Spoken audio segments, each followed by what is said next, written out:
তুমি ভালো, ভীষণ ভালো, আবার সেই তুমি কারোর কাছে খুব খারাপ, জঘন্য একজন মানুষ।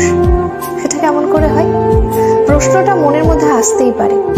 আসলে আমাদের কে ভালো ভাবছে আর কে খারাপ ভাবছে সেটা বিপরীতে থাকা মানুষটার মানসিকতার উপরই নির্ভর করে।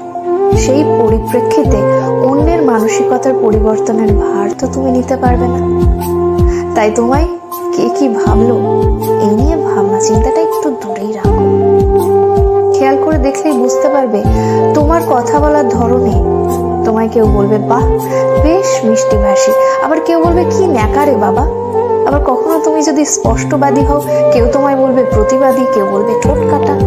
আসলে পুরোটাই যে ভাবছে তার উপরই নির্ভর করে। এতে তোমার কিচ্ছু করার থাকবে না। এসব নিয়ে মাথা ঘামিয়ে চলবে, এসব নিয়ে মাথা না ঘামিয়ে নিজের কাজ করতে